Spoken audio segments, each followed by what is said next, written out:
Hello student, welcome to Navankur digi lessons class.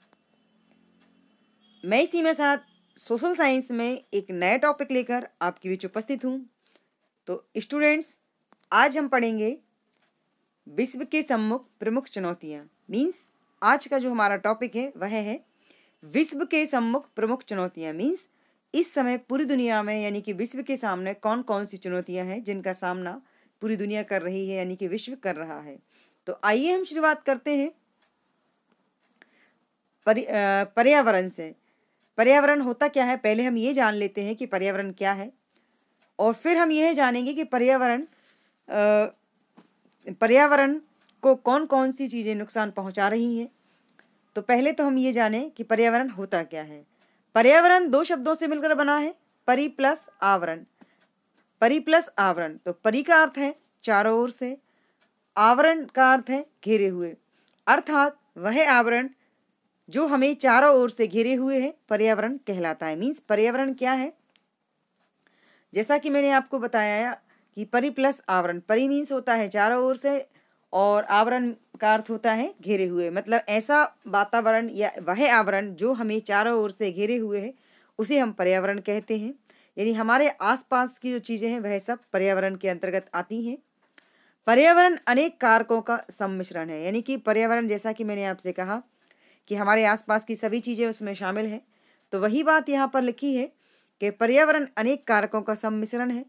कोई भी बाहरी बल, पदार्थ या परिस्थिति जो किसी जीव को घेरे हुए है अथवा उसके जीवन को किसी न किसी रूप में वह प्रभावित करता हो, वह उसका कारक कहलाता है।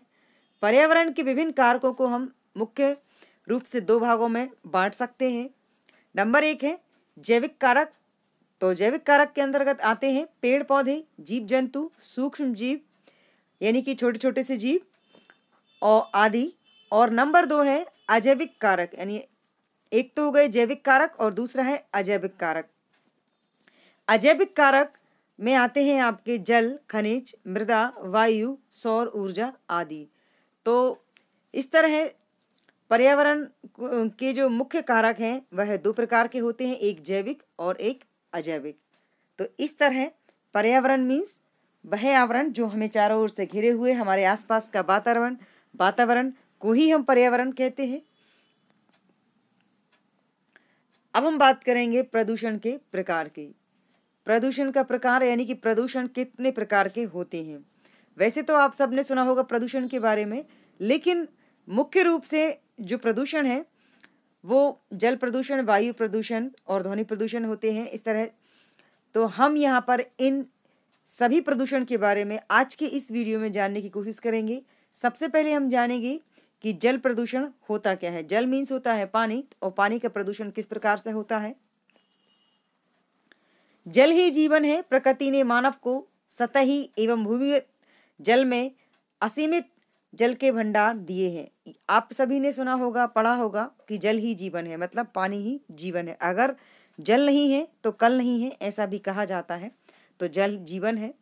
और प्रकृति ने मानव को सतही यानी सतह ऊपर की तरफ और भूमिगत जल दोनों तरह से पानी के असीमित भंडार दिए हैं। मीन्स ऊपरी सतह पर आपके नदी, समुद्र ये आते हैं, और इसके अलावा भूमिगत जल में जो धरती के अंदर है, जिन्हें हम धरती के अंदर से कुएं को खोद कर, नल जेट लगाकर, ट्यूबवेल से इस तरह निकालते हैं भूमि के अंदर से पानी। तो कई साधन प्रकृति ने मानव के लिए दिए हैं, लेकिन मानव ने निरंतर अपनी क्रियाओं द्वारा जल को प्रदूषित किया है या कर रहा है।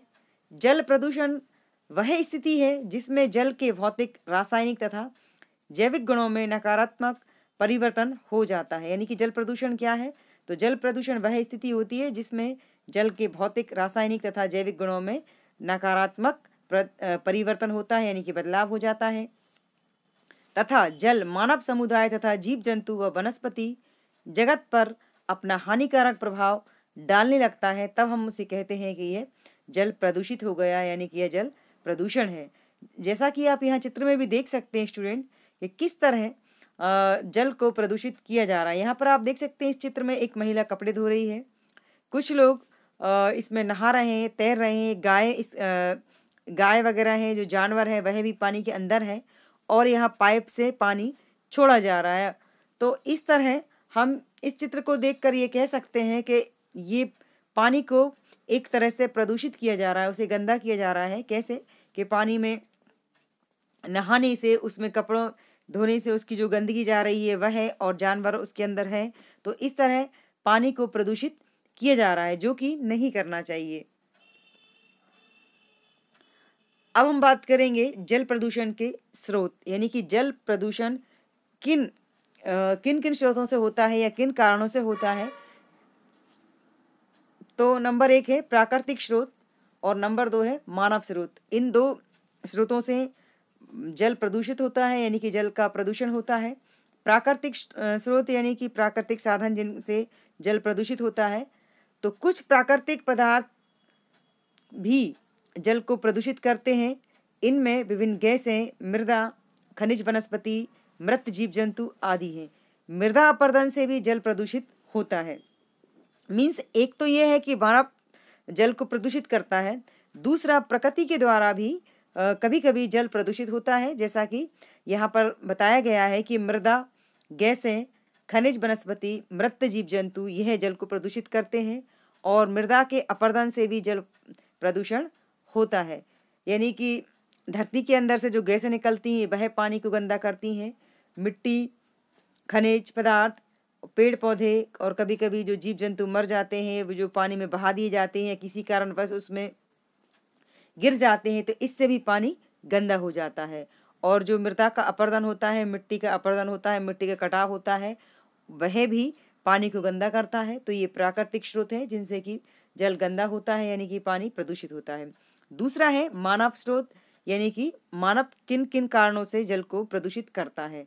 तो वर्तमान समय में जल प्रदूषण का मुख्य स्रोत है मानवीय क्रियाकलाप, यानी कि वर्तमान समय में यदि हम बात करें कि जल प्रदूषित कैसे होता है, तो सबसे पहले नगरीकरण, कृषि, औद्योगिक, सामाजिक एवं धार्मिक गतिविधियों के कारण अनेक प्रकार के प्रदूषक जल को प्रदूषित करते हैं। मानव द्वारा जल प्रदूषण प्रमुख निम्नलिखित कारणों से होता है, यानी कि मुख्य रूप से जल जो गंदा होता है वह नगरीकरण, यानी कि जो नगरों को बसाया जाता है उसके कारण, खेती के कारण, औद्योगिक विकास के कारण और सामाजिक एवं धार्मिक गतिविधियों के कारण अनेक प्रकार से जल प्रदूषण होता है। और इसके अलावा मानव द्वारा जल प्रदूषण किन किन कारणों से होता है उनको हम नीचे जानने की कोशिश करेंगे। नंबर 1 है मल। घरेलू एवं सार्वजनिक शौचालयों से निकले मल मूत्र को नदियों एवं जलाशयों में डाला जाता है, यानी कि जल गंदा किस कारण से होता है। तो मल जो घर से गंदगी निकलती है, घरेलू से मतलब घरों से एवं सार्वजनिक शौचालयों से। तो घरों में जो हमारे शौचालय बने होते हैं वो, और जो सार्वजनिक रूप से जो लगाए जाते हैं उनसे जो गंदगी निकलती है, मलमूत्र निकलता है, और उस मलमूत्र को जब नदियों में एवं जलाशयों में बहा दिया जाता है या उन्हें उनसे कनेक्ट कर दिया जाता है, तो इससे जल गंदा होता है, जल प्रदूषित होता है। इसके अलावा घरेलू अपमार्जक, यानी घरों, होटलों में बर्तनों, फर्श व कपड़ों की सफाई करने में साबुनों व अपमार्जकों का प्रयोग किया जाता है, यानी कि घरों से जो हम घर में जो हम इस्तेमाल करते हैं, बर्तन धोना, कपड़े धोना, घर की साफ सफाई करना, लेट बाथ का पानी, तो इससे जो गंदा पानी निकलता है उससे इसके अलावा जो भी हम चीज़ें इस्तेमाल करते हैं साफ़ सफाई के लिए, उससे जो गंदगी निकलती है और उसे हम पाइपलाइन के द्वारा घर से बाहर निकालते हैं, और वही पानी हम अपने बाहर निकलने वाले नालियों से या गटर से कनेक्ट कर देते हैं। तो वो जाकर के जब किसी नदी तालाब से जोड़ दिए जाते हैं तो उससे भी पानी गंदा होता है। इसके अलावा जो सबसे अहम है वो है औद्योगिक अपशिष्ट, यानी कि विभिन्न उद्योग जल प्रदूषण के प्रमुख स्रोत हैं, यानी कि जो उद्योग लगाए गए हैं वह जल को प्रदूषित करते हैं। उद्योगों से निकले जल में अनेक घातक रासायनिक पदार्थ मिले होते हैं। वह प्रदूषित जल सीधे नदी तालाब में प्रवाहित कर दिया जाता है, यानी कि जो उद्योग लगाए जाते हैं, जो कारखाने लगाए जाते हैं, और कारखाने में जो मतलब कि कारखाने में जो भी सामान बनाया जाता है उसके बाद जो उसका अवशेष बच जाते हैं या अपशिष्ट चीज़ें बच जाती हैं, उन्हें पाइपलाइन के द्वारा सीधे नदी नालों से कनेक्ट कर दिया जाता है और इसके जिसमें कि कई विषैले और रासायनिक यानी कि घातक केमिकल उनमें मिले होते हैं, रासायनिक पदार्थ मिले होते हैं। वह जाके नदी नालों के पानी को गंदा करते हैं, नदी तालाब के पानी को, जिससे वो पूरा का पूरा पानी प्रदूषित हो जाता है। यानी रासायनिक पदार्थ जो उसमें घातक मिले होते हैं तो वो पूरे पानी को ही गंदा कर देते हैं। तो इस तरह हम ओवरऑल ये कह सकते हैं कि मल, घरेलू अपमार्जक, औद्योगिक अपशिष्ट, ये सभी चीज़ें जल को प्रदूषित करती हैं। अब हम बात करेंगे जल प्रदूषण को रोकने के उपाय की, यानी कि जो मैं जल प्रदूषण की हम आपसे बात कर रहे हैं, जल प्रदूषण को हम रोक कैसे सकते हैं, इसको गंदा होने से कैसे बचाया जा सकता है जल को। तो इसको रोकने का जो पहला उपाय है वह है उद्योगों के रसायन एवं गंदे अपशिष्ट युक्त जल को नदियों, सागरों, नहरों, झीलों आदि में सीधे ना डाला जाए। मीन्स जो उद्योगों से जो अपशिष्ट निकलते हैं, उन्हें जो पानी को विशेष रूप से गंदा करते हैं, उन अपशिष्टों को सीधे नदी नालों में, सागरों में, नहरों में, झीलों आदि में ना डाला जाए। मीन्स उनमें उनको ना बहाया जाए और ना ही मतलब कि जो पाइपलाइन होती है कारखानों की, उन्हें उनसे नहीं कनेक्ट करना चाहिए, जिससे कि पानी गंदा ना हो। दूसरा उसका जो उपाय है वो यह है, शवों को जलाने के लिए विद्युत शवदाह का निर्माण किया जाना चाहिए। तो हमारे यहाँ भारतीय परंपरा में जो मरने के बाद जब कोई व्यक्ति की डेथ हो जाती है तो उसे शमशान गृह जो होता है वो मोस्टली नदी किनारे बनाए जाते हैं और वहाँ पर जलाने के बाद, तो इस तरह स्टूडेंट्स हम ये कह सकते हैं कि शवों को जलाने के लिए विद्युत शवदाह गृहों का निर्माण किया जाना चाहिए। मीन्स हमारे देश में जो शवों को जलाने की प्रक्रिया है वह नदियों के किनारे अक्सर शमशान घाट बनाए जाते हैं और वहाँ उनको जलाया जाता है। तो लकड़ियों से जो शवों को जलाया जाता है, तो लकड़ियों से शवों को जलाने से वायु प्रदूषित भी होती है और नदियों के किनारे होने से जल का प्रदूषण भी होता है। तो इस तरह शवों को जलाने के लिए विद्युत शवदाह का प्रयोग किया जाना चाहिए। उनको विद्युत शवगृह जो कि विदेशों में इस्तेमाल किए जाते हैं, उनका इस्तेमाल भी किया जाना चाहिए, जिससे कि जल को गंदा होने से बचाया जा सकता है, यानी कि रोका जा सकता है। इसके अलावा जो हमारा तीसरा जल प्रदूषण को रोकने का उपाय है वह है कि मल विसर्जन से उत्पन्न होने वाले प्रदूषण को रोकने के लिए सुलभ इंटरनेशनल जैसी स्वयंसेवी संस्थाओं की मदद लेनी चाहिए। यानी कि जो घरों से और सार्वजनिक रूप से जो मल का विसर्जन किया जाता है, उससे जो जल का प्रदूषण होता है, उसे रोकने के लिए सुलभ इंटरनेशनल जैसी स्वयंसेवी संस्थाओं की मदद लेनी चाहिए। यानी कि स्वयंसेवी संस्थाओं के माध्यम से हम मल विसर्जन को रोक सकते हैं। तो इस तरह हम ये कह सकते हैं कि जल प्रदूषण को इन 3 उपायों से रोका जा सकता है। अब हम बात करेंगे वायु प्रदूषण की। नंबर 2 पे आता है वायु प्रदूषण। तो पहले तो हम ये जानेंगे कि वायु प्रदूषित होती कैसे है। सभी जीवधारियों के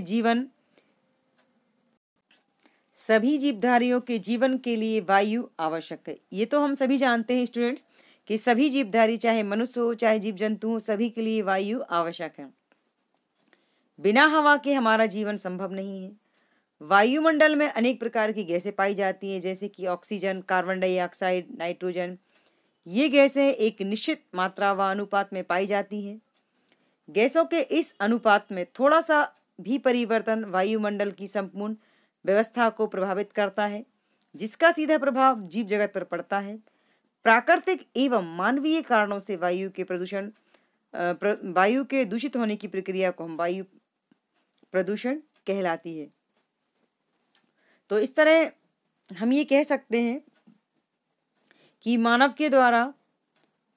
की जो भी क्रियाकलाप होते हैं, उनसे वायु का प्रदूषण होता है।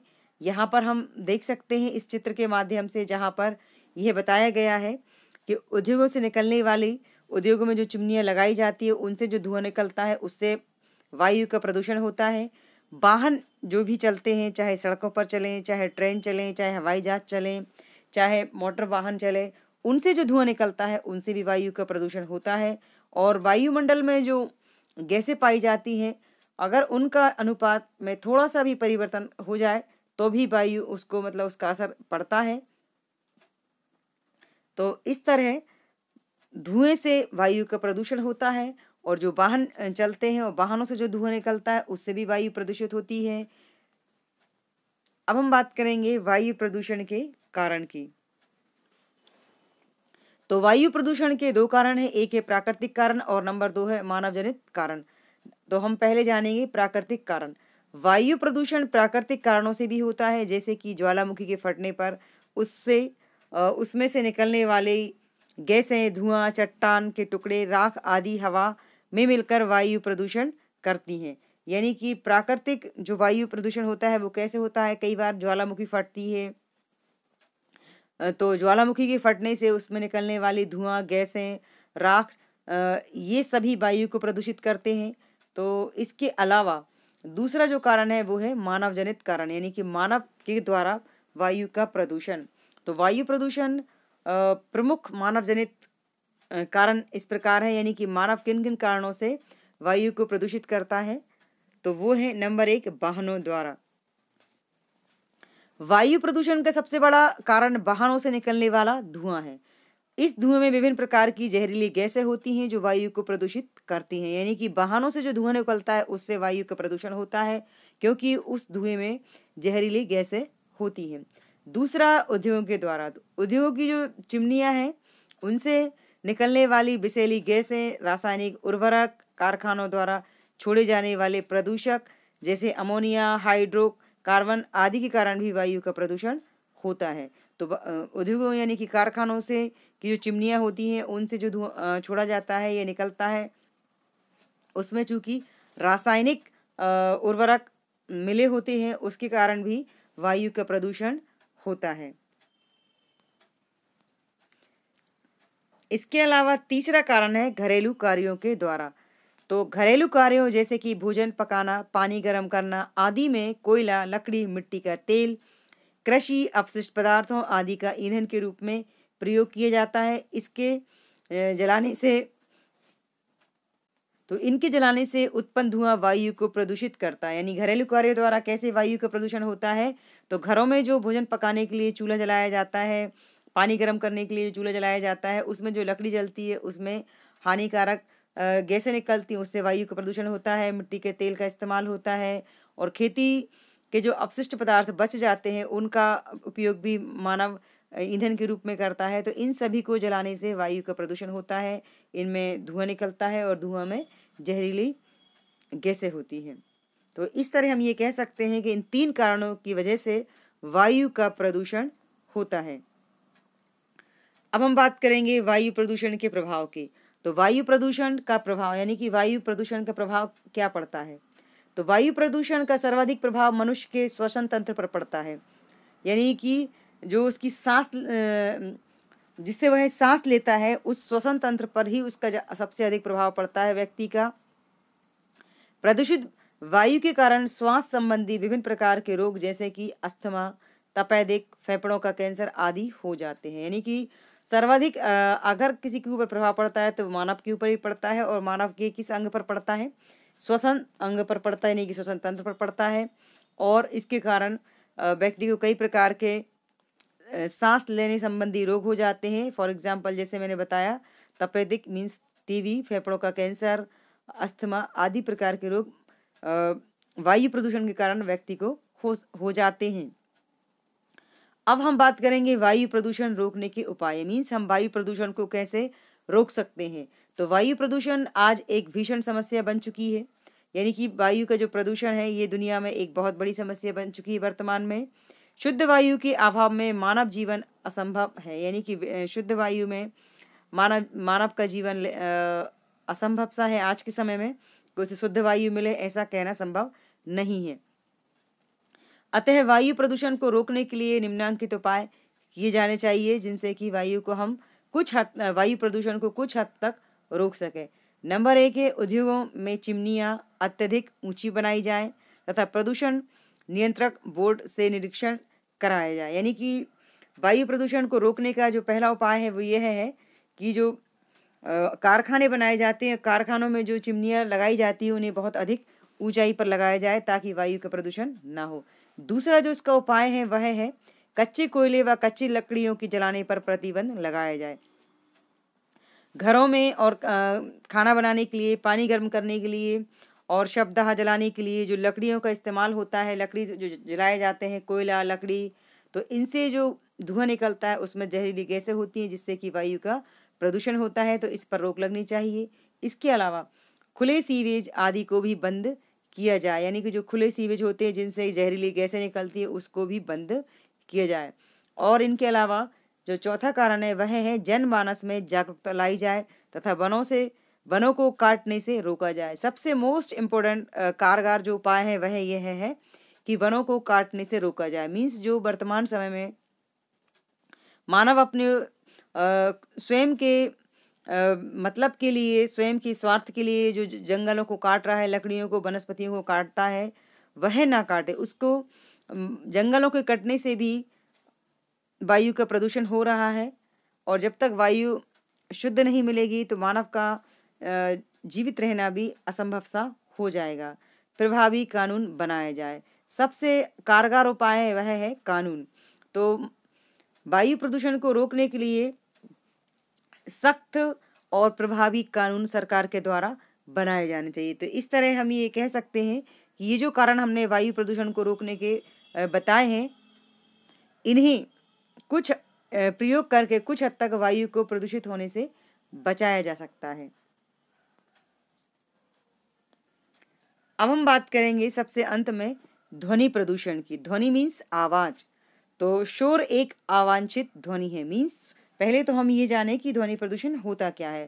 तो शोर एक अवांछित ध्वनि है जो मनुष्य के कानों को अप्रिय महसूस होता है। यानी कि जब कहीं भी शोर होगा तो हम उसे ये कह सकते हैं कि ये ध्वनि प्रदूषण है। अत्यधिक शोर के कारण मानसिक तनाव बढ़ता है। फलस्वरूप विभिन्न प्रकार के मनोरोग जन्म ले लेते हैं। मीन्स ध्वनि प्रदूषण से और क्या क्या होता है कि ध्वनि प्रदूषण एक अवांछित ध्वनि है जो कि मनुष्य के कानों को अप्रिय महसूस होती है। मतलब मनुष्य के कानों को अच्छी नहीं लगती। जब कोई भी आवाज़, चाहे वह म्यूजिक की हो, चाहे किसी वाहनों की हो, कारखानों की हो, कोई किसी भी प्रकार की जो ध्वनि होती है जो मनुष्य के कानों को अप्रिय होती है, जो सुनने में उसे अच्छी नहीं लगती, बेकार लगती है, कानों को कर्कश लगती है, उसे हम कहते हैं कि ये ध्वनि प्रदूषण है। अधिक शोर के कारण कई प्रकार के मानसिक तनाव व्यक्ति के अंदर जन्म लेते हैं। तो इस तरह स्टूडेंट्स हम ये कह सकते हैं कि अधिक शोर के कारण ध्वनि प्रदूषण होता है और उससे कई प्रकार के मनोरोग जन्म लेते हैं व्यक्ति के शरीर में। तो यानी शोर वह एक मतलब प्रकार का ध्वनि प्रदूषण है जो कि मनुष्य के लिए कई बार घातक सिद्ध हो जाता है। तो उक्त प्रदूषण के नियंत्रण के लिए लोगों में जागरूकता और सक्रिय भागीदारी आवश्यक है। यानी कि ध्वनि प्रदूषण जो है उसके लिए लोगों में जागरूकता और सक्रिय उनकी भागीदारी से ही इसे हम रोक सकते हैं।